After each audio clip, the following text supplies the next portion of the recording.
નમસ્કાર.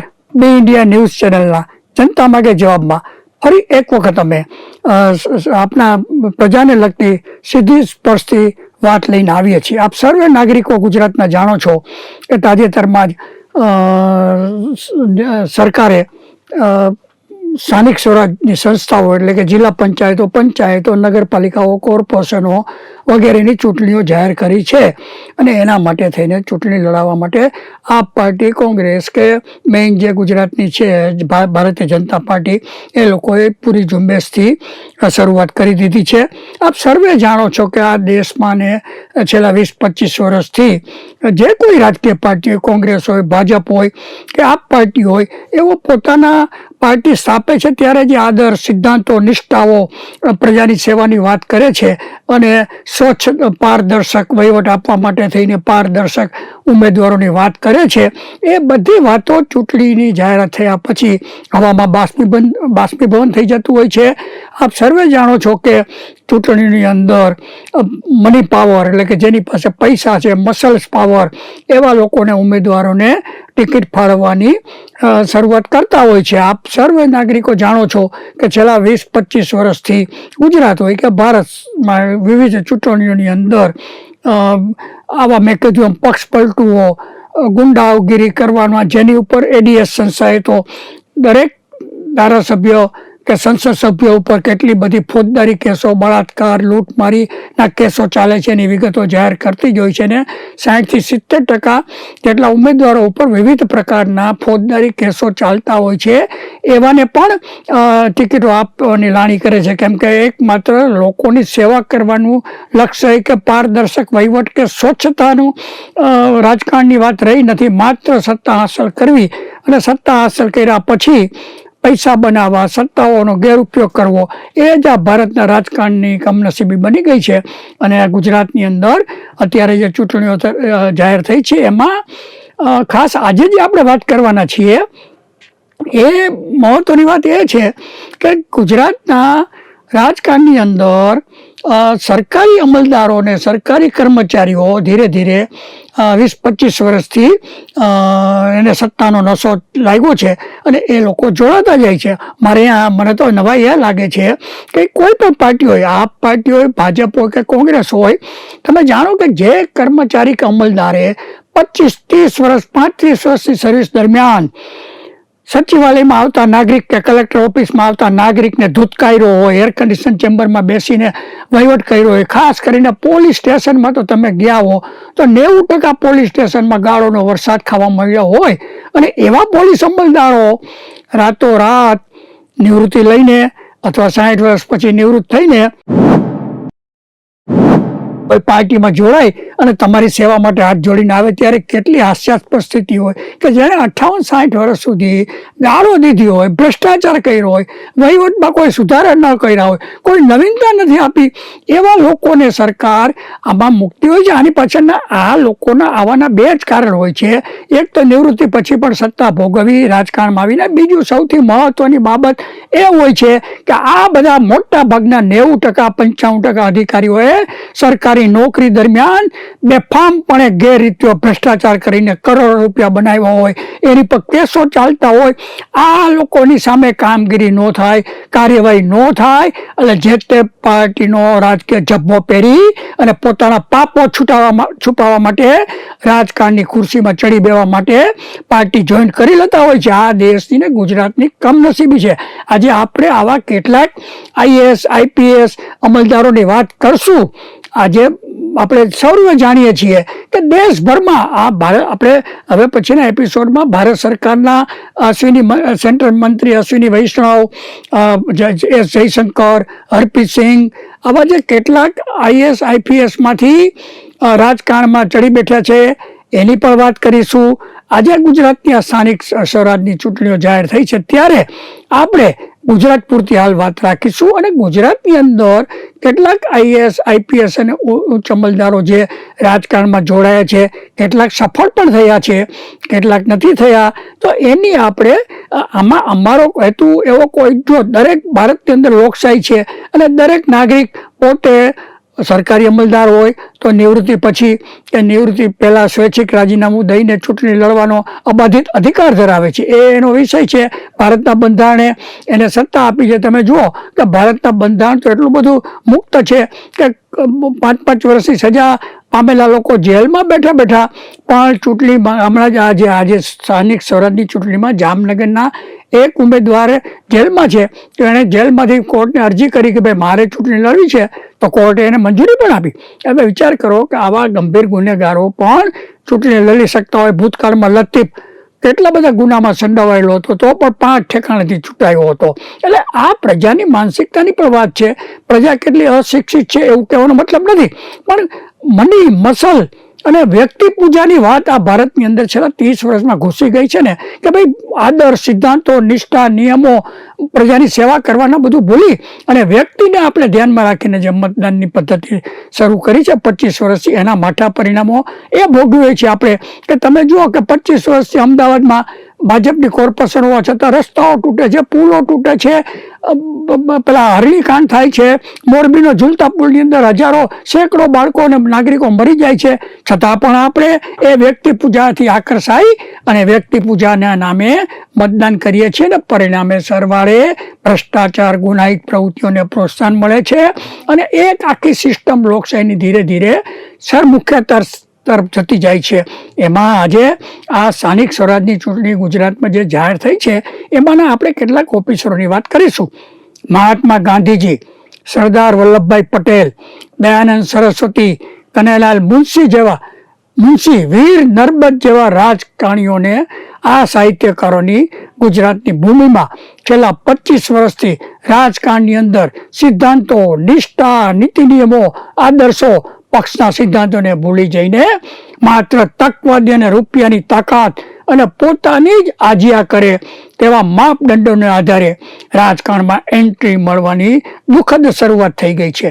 દેશના રાજકારણ પણ આ જ પદ્ધતિથી શરૂ થઈ ગઈ છે. ભારતમાં પણ ગુજરાતની નગરપાલિકાઓ, મ્યુનિસિપલ કોર્પોરેશનો, પંચાયતો, તાલુકા પંચાયતો વગેરેની સ્થાનિક સ્વરાજની ચૂંટણીઓમાં પણ મૂળભૂત ભાજપ કે RSSના સંસ્કારો નહીં ધરાવતા હોય તેવા લગભગ 40% લોકો ઘૂસી જશે તેમ ખુલ્લેઆમ ભાજપ કાર્યાલયમાં ચર્ચા થાય છે. અને હમણાં તમને જો એક વચ્ચે કહી દઉં કે દક્ષેશ શાહ નામના એક જેની ઉપર આ અઠવાડિયામાં 120 એટલે કે દેશદ્રોહ સહિત બીજી કેટલીક કલમોના 420ના ગુના ચાલે છે, એને ભાજપે આ ચૂંટણીમાં સ્ટાર પ્રચારક બનાવી દીધો છે. દક્ષેશ શાહ નામના કોઈ ભાજપના જેની પર ગંભીર કેસોનો આ અઠવાડિયે હાઈકોર્ટમાં હિયરિંગ છે. તમે વિચાર કરો કે જેની ઉપર ગંભીર કેસો ચાલતા હોય એ ચૂંટણીનો સ્ટાર પ્રચારક આ ભાજપની અંદર. કે ભાજપ માટે અટલ બિહારી વાજપેયી, નાથાલાભાઈ ઝઘડા, હવે એ બહુ લાંબી વાત છે કે કેટલા સિદ્ધાંત નિષ્ઠો હતા, ખિસ્સામાં સિંગને દાળિયા ભરી સ્કૂટર ઉપર ગામડે ગામડે ફરતા હતા. એવા આ ભાજપના પક્ષની અંદર આ વસ્તુ બની શકે છે. એક દિવસ કે મહિનામાં ભાજપમાં જોડાયેલાઓને વિવિધ રાજકીય પદો જેવા કે પંચાયત, કોર્પોરેશન, ધારાસભાની ટિકિટ મળી જાય છે માત્ર 1 મહિનામાં કે 1 દિવસમાં જોડાયેલા લોકોને. વર્ષોથી ભાજપ પક્ષ માટે કામ કરનારા કાર્યકરો કે ટિકિટો વંચિતથી રહી જાય છે. વચ્ચે હું એ કહી દઉં કે મનસુખ વસાવા ભાજપના 5 ટર્મના સંસદ સભ્ય છે.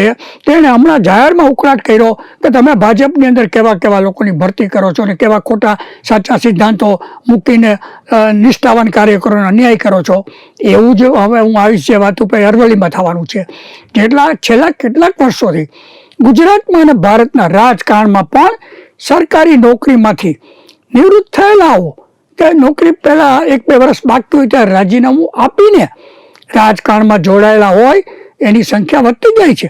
નવાઈની વાત એ છે કે જે સરકારી અધિકારી, મેં અગાઉ કહ્યું એમ, કર્મચારીએ પોતાની નોકરીના કેસ 5 દિવસ દરમિયાન 30 કે 35 વર્ષ દરમિયાન વહીવટમાં કશું જ નવું કરેલું હોય, વહીવટનું નખોદ કાઢેલું હોય તેવા લોકો નિવૃત્તિ પછી વિવિધ રાજકીય પક્ષોમાં જોડાઈ અને લોકોની સેવા કરવાની ખેવના રાખતા હોય છે.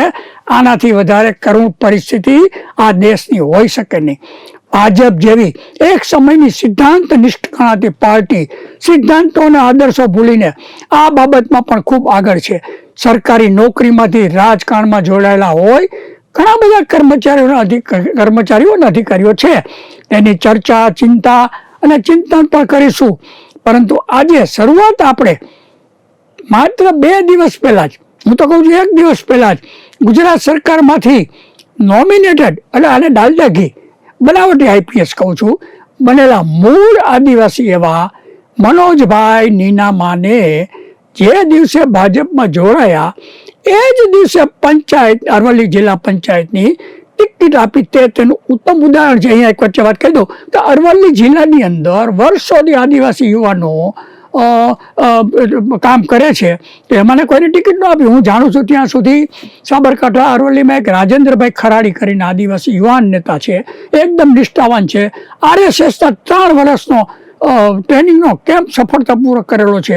આવા રાજેન્દ્રભાઈ ખરાડીને આજ સુધી કોઈ મોટો હોદ્દો આપવામાં આવેલો નથી. અને આ બીજી બાજુ મનોજભાઈ નીનામા, પોલીસ ઓફિસર, જેને 2 વર્ષ નોકરીના બાકી હતા, તેણે રાતોરાત રાજીનામું આપ્યું અને બીજા જ દિવસે એને ટિકિટ, મનોજભાઈ નીનામાની નોકરીને 1 વર્ષ બાકી હતા, પરંતુ તેમણે 2 દિવસ પહેલા રાજીનામું આપ્યું અને તેમને ટિકિટ મળી ગઈ.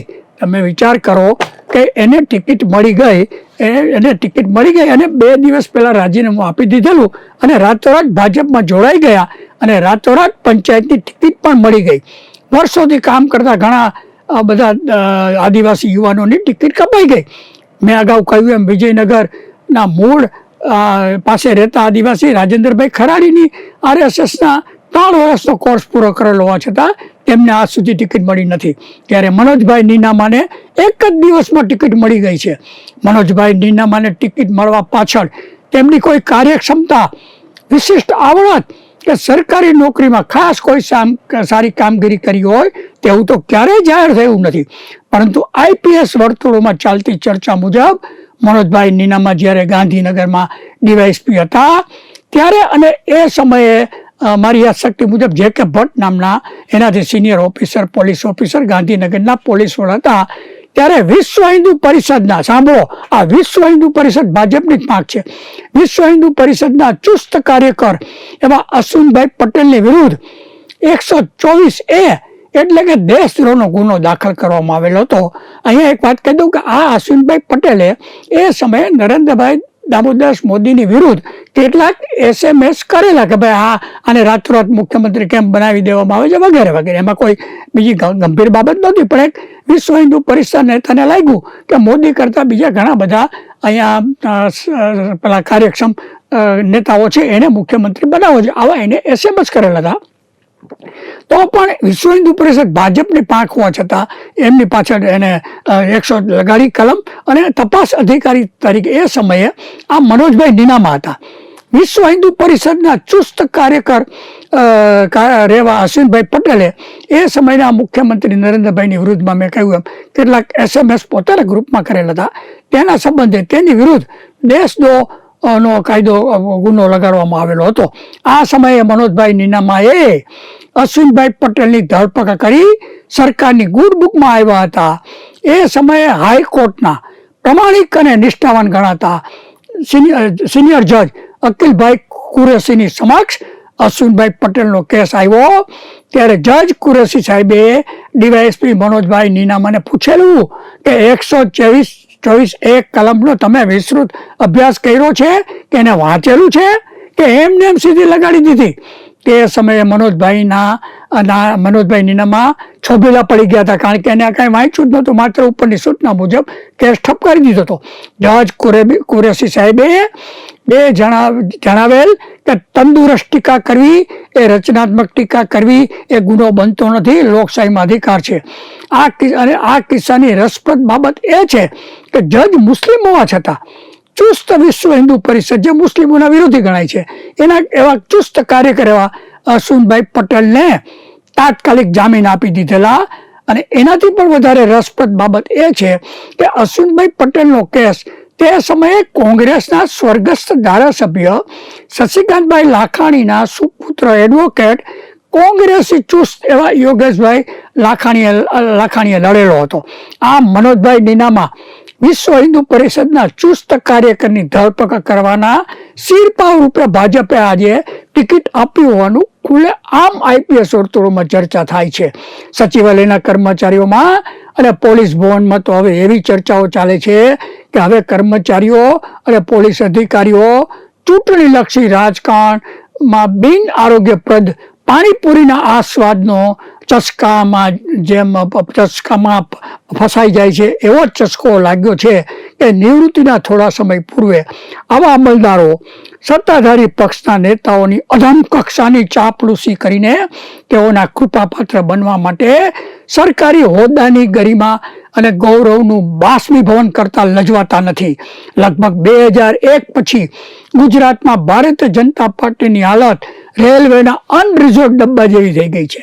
બાકી જેમ રેલવેના અને રિઝર્વ ડબ્બામાં મુખ્ય રેલવે જંકશનથી ચડવા માટે ધક્કા મૂકીને સીટ મેળવવા અડફા તડફી થાય એમ ભાજપમાં જોડાવા માટે નામચીન લોકો, ભ્રષ્ટાચારીઓ, તક સાધુઓ, સિદ્ધાંત, સોમાન, સ્વાભિમાન વગરના અમુક અમલદારો અને પોલીસ અમલદારો પણ તલ પાપડ હોય છે.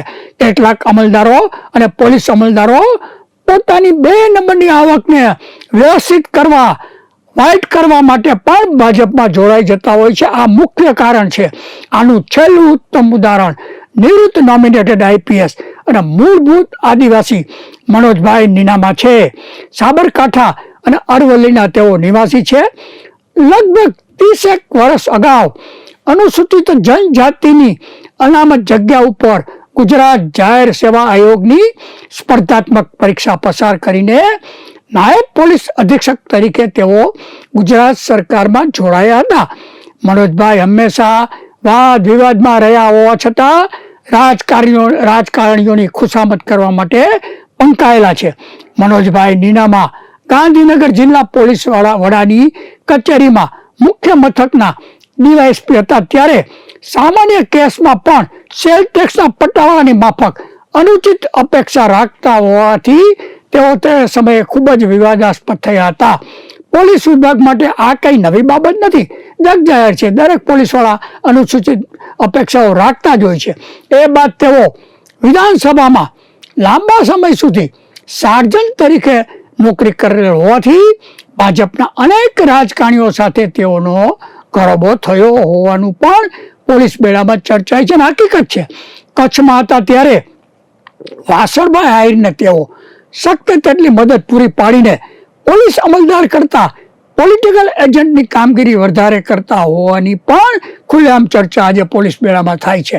આમ તો મોટાભાગના પોલીસ અમલદારો જે તે રાજકીય પક્ષના કાર્યકરો કે આગેવાનોને સાચવી લેવાની વૃત્તિ ધરાવતા હોય છે તે પણ જગજાહેર છે.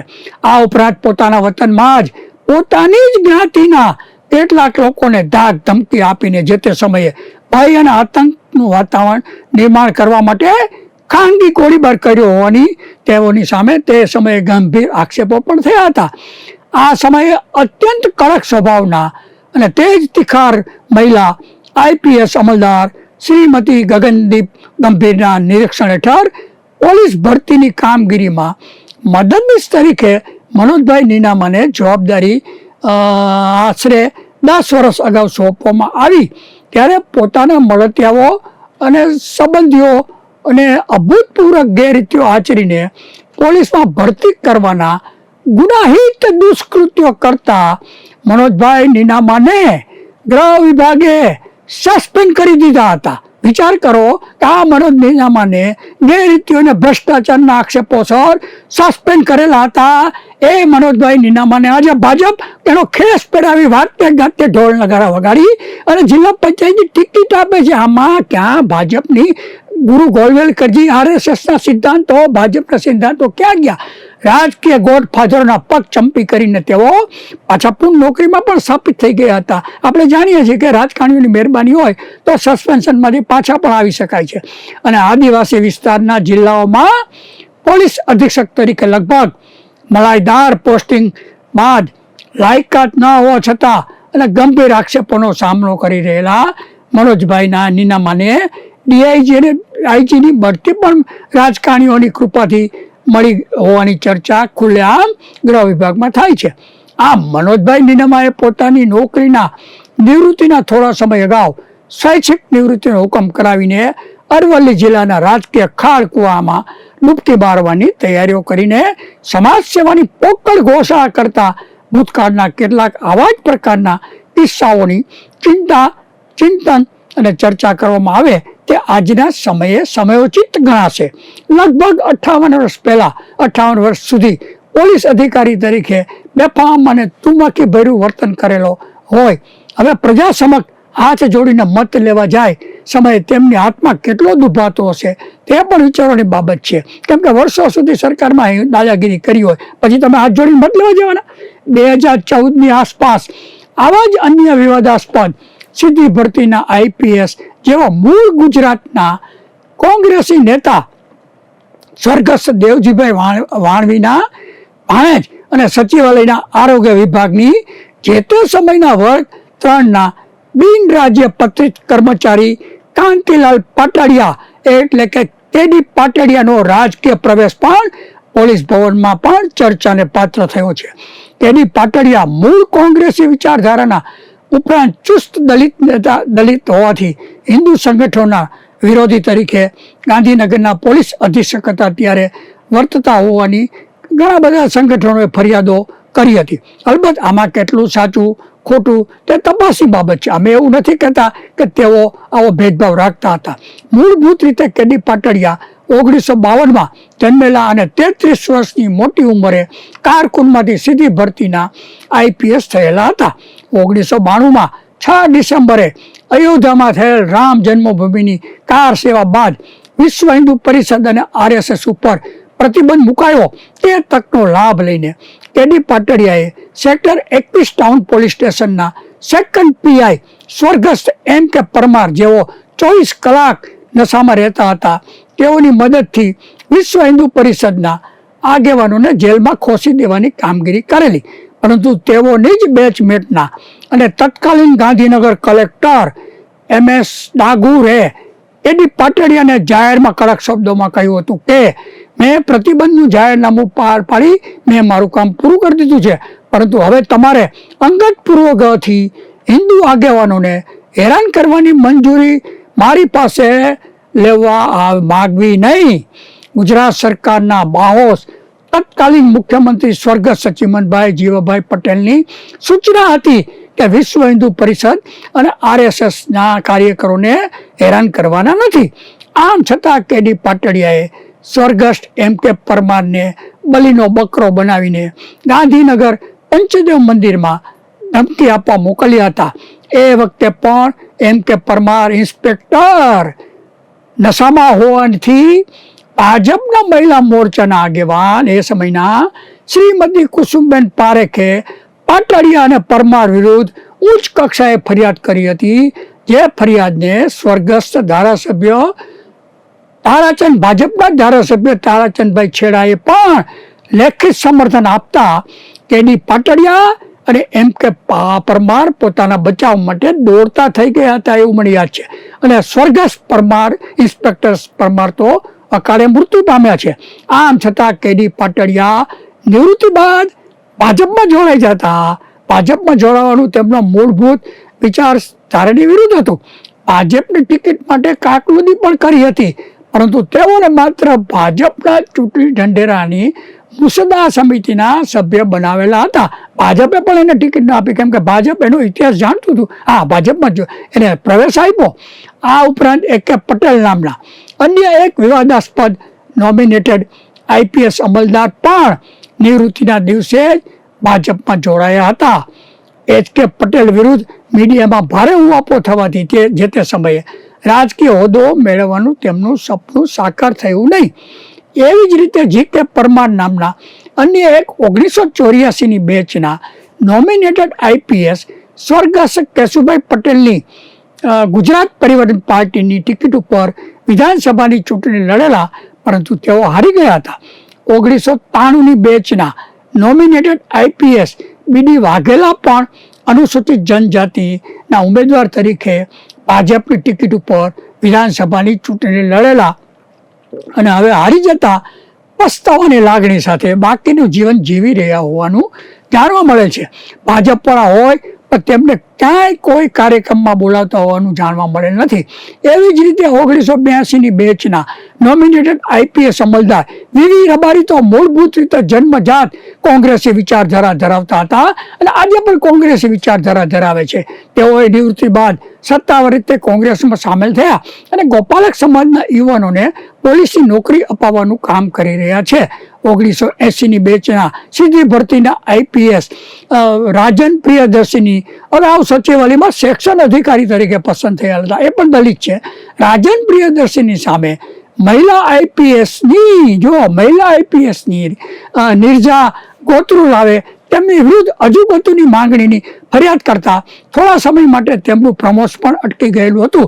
ત્યારબાદ તેઓ જેલોના વડા તરીકે 2009માં નિવૃત્ત થયા અને 2012ની વિધાનસભાની ચૂંટણીમાં અસારવાની કોંગ્રેસી ટિકિટ પણ મેળવી, પરંતુ અન્ય કોંગ્રેસના દલિત રાજકારણીઓએ વિરોધ કરતા રાજન પ્રિયદર્શિનીની ટિકિટ રદ થઈ ગઈ હતી.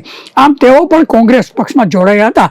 હાલ તો તેઓ પોતાની આત્મકથા લખી રહેલા હોવાનું જાણવા મળેલ છે અને મૂળ કોંગ્રેસી આગેવાન અને હવે ભાજપમાં જોડાયેલા ડોક્ટર પ્રફુલ્લ ઠાકર સાથેનો રાજન પ્રિયદર્શીનો વિવાદ સુપ્રીમ કોર્ટ સુધી પહોંચેલો હતો અને ખૂબ જાણીતો છે. 1994ની બેચના નોમિનેટેડ આઈએસ અને અસારવાના જ રહેવાસી એવા પોપટભાઈ બી પટણી 2012માં નિવૃત્ત બાદ ગોપાલક બોર્ડના એમડી તરીકેની નિમણૂક સ્વીકારવાની જગ્યાએ હરકપદુડા થઈને ભાજપમાં જોડાયા હતા. સ્વર્ગસ્થ વિજયભાઈ રૂપાણી તેમને આવો પોપટ સાહેબ કહેતા હતા. પછી પોપટભાઈ ફૂલાઈ ગયા અને ભાજપનો ખેસ પહેરીને ધારાસભ્યો બનવામાં મોરની જેમ થનગનાટ કરવા લાગ્યા હતા. પણ તેઓને પણ તેની પાટડિયાની જેમ ચૂંટણી ઢંઢેરા સમિતિના સભ્ય બનાવાયા અને ટિકિટ આપી નહોતી. હાલ તેઓ લગભગ 75 વર્ષની ઉંમરે ભાજપથી દુઃખી થઈને જીવન વ્યર્થ જીવી રહ્યા હોવાનો અહેવાલો મળી રહ્યા છે. એવી જ રીતે 1977ની બેચના અતિ સફળ ગણાવાતા આઈએસ રજનીકાંત પટેલ દલિત પણ સ્વૈચ્છિક નિવૃત્તિ લઈને ભાજપના જોડાયા હતા અને અસારવાની ધારાસભાની બેઠક ઉપર ભાજપના ઉમેદવાર તરીકે ચૂંટાયા હતા. ધારાસભ્ય તરીકે ચૂંટાયા બાદ તેઓ મિનિસ્ટર બનવાની લોબિંગ કરવા મુખ્યમંત્રી કાર્યાલયમાં ગયા ત્યારે તેમની હાલત ગામડાના તલાટીના પોટલા ઉપાડતા અભણ સરપંચ કરતા પણ વધારે ભૂંડી કરવામાં આવી હોવાનું તે સમયના કર્મચારીઓ અવિધિસરની વાતચીતમાં વાત કરતા હોય છે. એ સમયે 1991ની બેચના સીધી ભરતીના આઈએએસ અંજુબેન શર્મા એવું જાહેરમાં બોલેલા હતા કે પટેલ સાહેબની જિંદગી की सबसे बड़ी बेवकूफ़ी करके भाजप में शामिल हो गए. मैं ऐसी गलती कभी नहीं करूँगी. હવે આપણે આજે આટલે સમયના અભાવે આજે આપણે આટલી વાત કરી છે. હવે પછી બીજા એપિસોડમાં આપણે બીજા કેટલાક જે અમલદારો કોંગ્રેસ કે ભાજપમાં જોડાય છે એની વિસ્તૃત વાત કરી. હવે પછીના એપિસોડની અંદર આપણે આ કોઈ એના આપણા અમલદારોના કૌભાંડો અને એમની કામગીરીના લેખાજોખા કરીશું. નમસ્કાર, જય હિન્દ, જય જય ગરવી ગુજરાત.